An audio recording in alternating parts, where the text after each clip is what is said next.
Docteur, dans l'actu du jour, une prouesse technologique et surtout un immense espoir pour toutes les personnes atteintes de DMLA, dégénérescence maculaire liée à l'âge. Bravo. Ouais.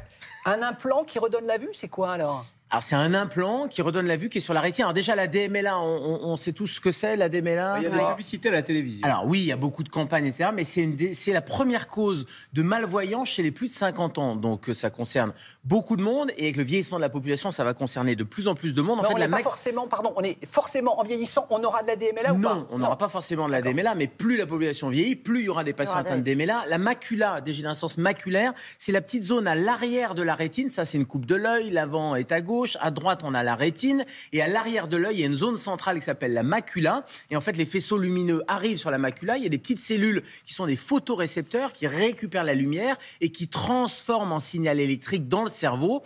Et le cerveau va vous donner une vision. Et donc, dans la dégénérescence maculaire liée à l'âge, à gauche, l'œil est normal. Tout à droite, c'est une DMLA déjà avancée. On voit une tache en haut à droite au fond d'œil. Et regardez en bas à droite, on voit quasiment plus rien au milieu. C'est ce qu'on appelle un scotome central. C'est-à-dire que ça fait un tunnel noir où les gens ne voient plus et ne peuvent plus distinguer les lettres, ne peuvent plus conduire, ne peuvent plus repérer les objets. C'est un peu comme si votre champ visuel était tout noir au milieu. Donc on voit bien que c'est très problématique. Et encore une fois, première cause de malvoyance après 50 ans. Donc c'est un sujet de santé publique majeur. Mais bon, c'est plus une fatalité grâce à cet implant. À quel endroit on le place exactement ? On espère que ça ne sera plus une fatalité. C'est une première mondiale. Il y a une partie de l'équipe qui est française. C'est un petit implant de 2 mm de côté, 38 microns. Donc vous imaginez, c'est la taille d'un cheveu et ça se met à l'arrière de la rétine. Oula. L'idée, c'est de remplacer les cellules de la rétine qui sont mortes, ces photorécepteurs, de les remplacer par un capteur. Et ce capteur qui est complètement autonome, il est couplé à des lunettes.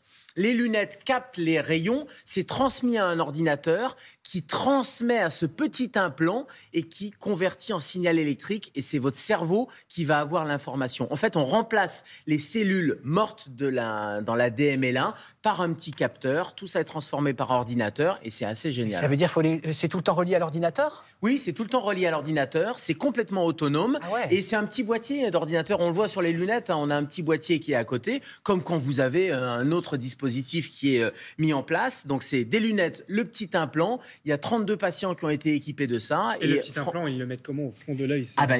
C'est mis par chirurgie. Vous voyez bien, c'est de la microchirurgie. Mais la rétine, elle est opérée par du laser. Elle est opérée tous les jours par des chirurgiens ophtalmologistes. Et là, c'est la première fois qu'il y a cet implant qui est mis pour des activités comme la lecture, pour des activités. Mais ça transforme considérablement parce que ça a permis, quand on regarde les résultats, alors c'est de la recherche, 32 patients ont été équipés, 80% d'amélioration. Des gens qui n'arrivaient plus à lire arrivent à distinguer des lettres. Des gens qui n'arrivaient plus à repérer les objets arrivent à repérer les objets. Donc on voit bien que l'implant, il est tout le temps en place. Et par contre, au moment de faire des activités un peu sensibles, des activités où on a besoin de lire, par exemple, on met les lunettes et on branche ce mini-ordinateur. Donc ça, c'est fabuleux. Pour l'instant, c'est de la recherche. Si vous voulez faire le test, faites ce test avec la grille.